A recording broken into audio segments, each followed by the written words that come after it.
Welcome to another presentation from the CV Academics Foundation, home of the AMP Honors Program. Hi, AMP Honors Program. It is so wonderful to be back here with you. And it is my pleasure today to introduce Dr. Carini, who has been very gracious and sharing his time with us during his workday as a dentist.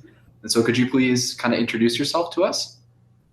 Sure. My name is Dr. Bill Carini. I'm a general dentist. I practice in Greenfield, Wisconsin. I've been in practice since 1988, and I graduated from Marquette Dental School and went into private practice directly out of school, which is super scary now that I think about that. But that's what I did, and it was just a different time back then where you were able to do that sort of thing. But yeah, I've been in private practice for all these years. Never worked for necessarily for anyone, just kind of went off and did my own thing. That's great. That's great. That is a very big transition as getting your education and degree and then starting your own practice. And so how did you become interested in dentistry?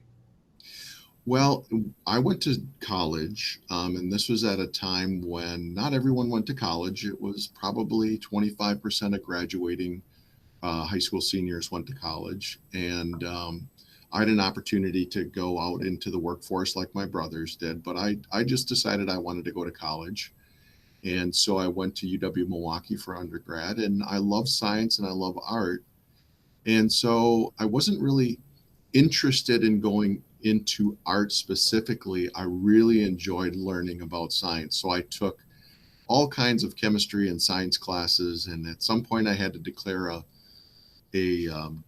major, which I picked. So I did this all by myself. It's a little different nowadays, but I declared a zoology major, and which doesn't really get you anywhere. I knew that. And after my sophomore year, I received in the mail a notice that I had an appointment with a counselor, which I didn't know I had. And her name was Connie. And so I decided maybe it's a good idea to go talk to Connie.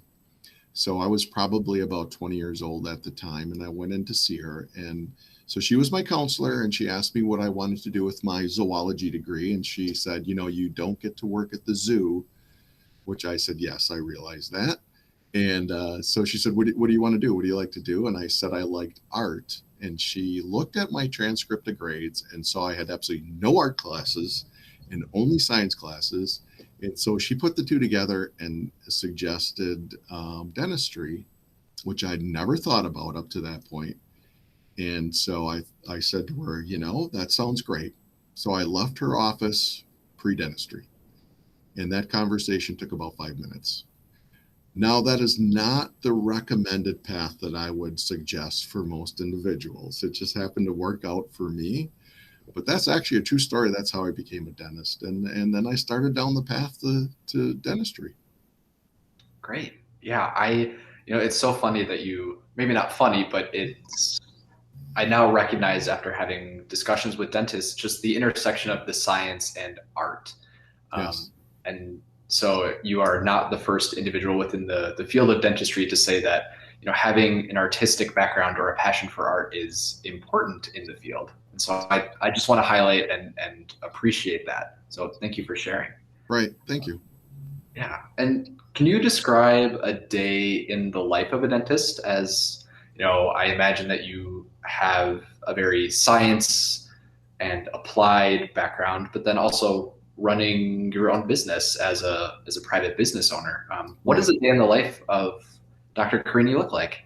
Well, as a clinician, we start our day with a morning meeting. We call it our huddle. So we get together as a team, front and back, and we go over the day, and we basically look for areas of concern, maybe where, maybe there's not enough time scheduled. New patients. We do see a number of new patients every day, anywhere from 6 to 9 new patients. So we just try to get things coordinated so that the day is not chaotic. And that's how we start our day, which is really great. It gets everybody on the same page. And then, of course, there's the patient treatment component, the actual delivery of treatment. And so as a dentist, we're responsible, as a clinical dentist, we're responsible for, diagnosing, treatment planning, giving patients options, the actual delivery, and then just making sure that things turn out the way that they should turn out. So that's kind of the technical part of it. Probably more important, though, is the communication side of it, and not just communication with the team, but more importantly, communication with the patient.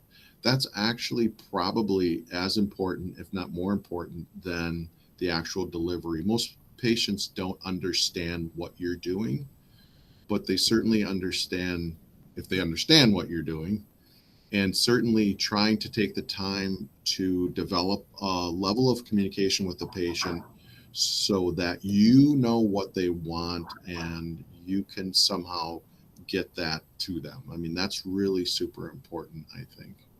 And then as far as the business aspect of it, I actually differentiate my business hat and my doctor hat. They're actually two separate things. You can't really combine them at the same time. I mean, certainly if I see things going on, I have to put that hat on. But for the most part, I actually set aside separate time to do admin things, administrative things, marketing things.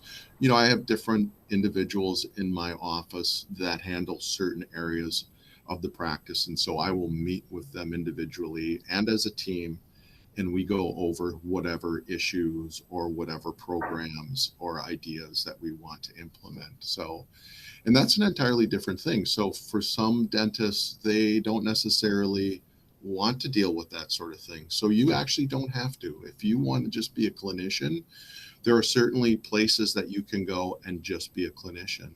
If you want to be just an administrative person, there are certainly places that you can go as a dentist and just be an administrative person. So in my case, I actually wear both hats. So. Okay. I didn't know that. That's fascinating. I always, my own assumptions around the field are very much for those in independent practice. It's you kind of wear, like you mentioned, both of those hats, but it's great that there's other options for individuals who are perhaps more passionate about either the direct service for the patient or kind of more on the administrative side, that's fascinating. I think it's personality driven because some individuals, they just don't want, the business side of it is somewhat of a burden to them. It's something that if they have to, they will have to do it versus someone that wants to do it. And I'm blessed with the desire to do both. So both hats are okay. I can wear both hats, but there are certainly individuals. And then there are individuals, you'd mentioned the artistic component of dentistry. So for individuals that get into dentistry and they're not very artistic and they don't really have good hands, the clinical part of it is more difficult for them, and the administrative part might be more suitable to those individuals. So I think it's really important to understand that in the field of dentistry, there are a lot of different options open for people that are interested in pursuing that as a career. I want to touch back to, you mentioned starting every day in your huddle. And yes, I am, as a public health person, I am through and through. Collaboration is the name of the game. Right. Could you share, I mean, it's certainly not a one-man show, and you work and collaborate with many different individuals to provide great service to the patients coming in. Who also works on the team with you? So essentially the way our particular office is designed to operate, we have someone that is almost like a front desk concierge. So we want our front desk people we want our patients to be greeted when they come in the door.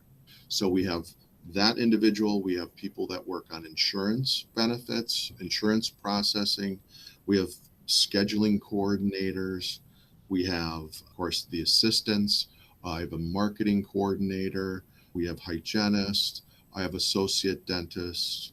So there are quite a number of different positions, and we're all in that room in the morning because everyone's position has some impact on how things flow that day. So it's pretty interesting, and everybody has a say. It's not one person standing there or sitting there directing traffic. We do have a conductor who conducts the morning huddle, but basically everybody has their input and is expected to give their input into that day. So it is very collaborative. The teamwork makes the dream work. That's right.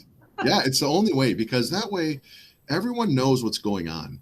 everybody has an understanding and everyone starts off on the same footing, for the day. And there's hopefully no surprises. I mean, I wish I could say we were perfect with what we do, but I would say that we have a really good handle on our days when we start that way. And it's fun. We start every huddle with some kind of fun thing.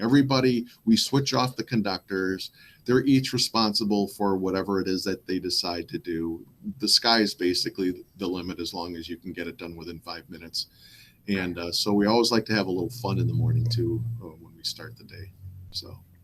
And so in tandem with a collaborative mindset, what other skills or perspectives would you say individuals bring that really thrive in this profession or within the domain of dentistry?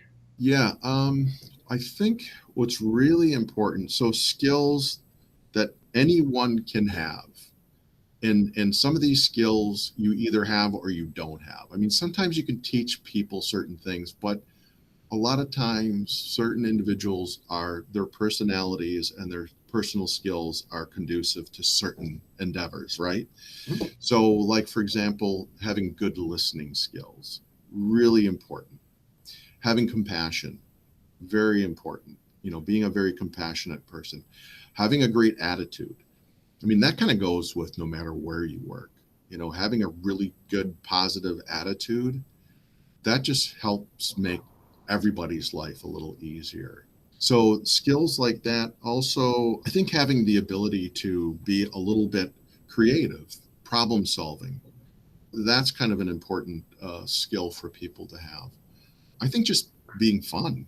I think that's a skill. Not everybody can be fun, And I think also being goal oriented, I think is important. Like having a purpose and a goal and a vision as an individual, having that characteristic, I think is also, so you're not just showing up every day, going through the motions, but instead you've got a goal, you've got a plan, what you'd like to do, what you'd like to accomplish, both personally and professionally.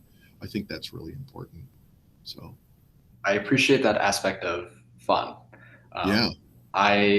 So a little background on me, I had braces for about 8 years. So that was, for me, that felt like a long amount of time. And so was definitely a frequenter for the orthodontist and the dentist. And I will say it was having that relationship and having some fun definitely made it a lot easier to go in and kind of go through the process of teeth straightening. Yeah. Especially as a boy. Yeah. Boys are not the best orthodontic patients. Most of them are there because their mom wants them there. So it's not like girls. It's like, oh, I want pretty teeth. Boys are like, whatever. Yeah. Yeah. And so kind of along that train of thought, what would you say is the most rewarding part of your career and day-to-day profession in dentistry? Boy, that's a good question. I mean, sometimes you can sit down and talk about the X's and O's of actually accomplishing certain procedures and mastering certain things. But I would say that I think I'm blessed with the ability to do something that actually has an impact on people's lives. So I get to do something where I actually get to help people.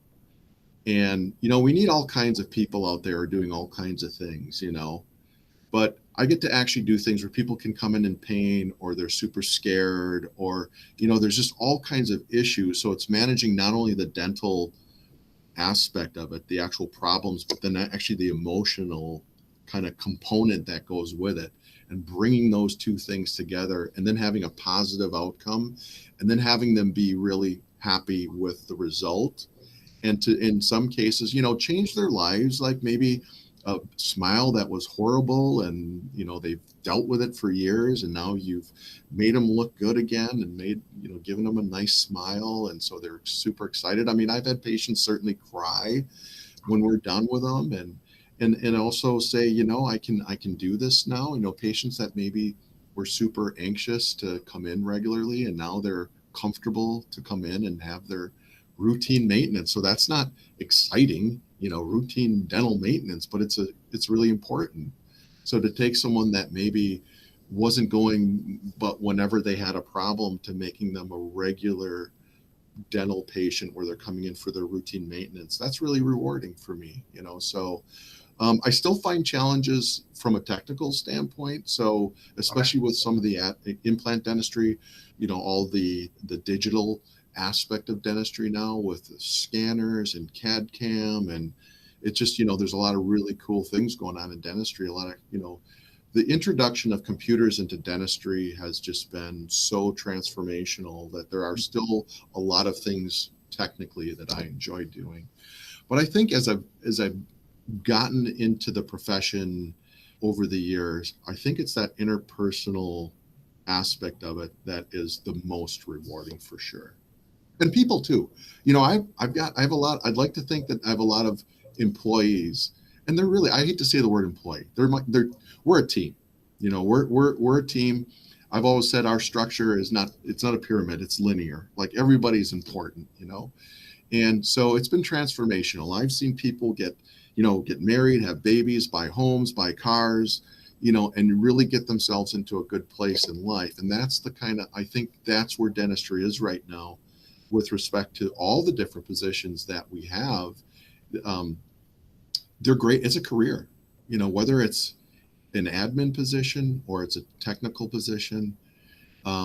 We're developing careers for people, and it's really rewarding. That's really rewarding to see too, to see these individuals get ahead in life, you know, and knowing that I'm a part of, you know, I'm a part of it, you know. So that transformation of, I know I have some friends that it's going to the dentist is difficult, and for many individuals, I think, you know, they don't present until something catastrophic or tragic happens. Either they're in pain, you know, they afraid of how their teeth look, and really to work with them for that process is, I hear that, I recognize that, and really working with people when they're most vulnerable as such a rewarding piece of what you do. Oh, absolutely.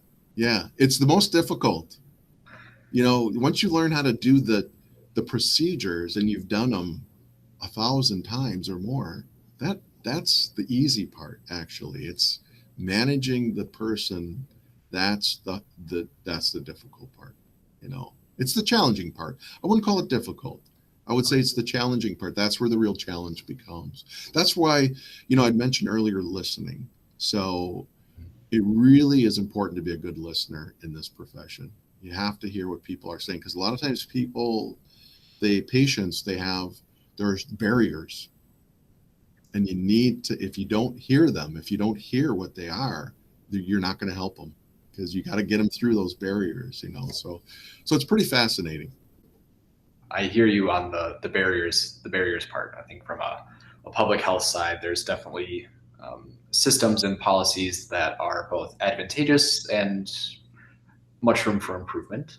Yeah. I hear you. I hear you in that respect.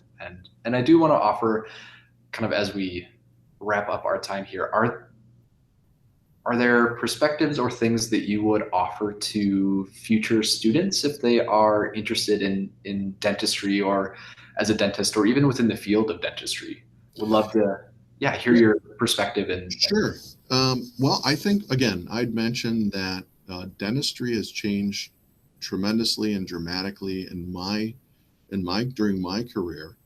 And it certainly is a very technically driven profession now, like with the computers and bonding and all the things. And people are so much more aware of what dentistry can do now, implants and bonding and veneers and all the different types of services that we offer patients. Patients come in and they want things done, and they have an understanding of things that I don't think we've ever seen that level of kind of education before they enter your office, as you see now with the internet and all the other avenues for information that there are. So, and consequently, you know, there's an aging baby boomer population who want to get things done. They want to still look younger. You know, they don't want to be grandma and grandpa. They want to look young, and they want to look vigorous. So they want to keep up with what's going on, and they want to keep up with trends. And so the demand consequently is really high. And so I think there are some great opportunities for individuals, again, to have a really long, rewarding career. In the past, dental assistant, for example, this was somebody that kind of didn't go to school and, it was almost like being a waitress, and I apologize to any servers out there. I have utmost respect for servers, but nowadays it's different because we're dealing with computers and software and scanners and all implants and all these different things. It really requires that someone really be kind of dedicated to the idea of wanting to be this individual. And then consequently, I think career wise and compensation wise, I think there's a lot of opportunity for people. So I think if someone is looking at, and I never looked at dentistry from the standpoint of, the monetary aspect of it. It was just something I just fell into and wanted to do and just fell in love with. But I think at some point you have to be able to support yourself too. So, and I think that dentistry certainly offers that for individuals that want to get into it, whether it's front desk, whether it's hygiene, assisting, or dentist.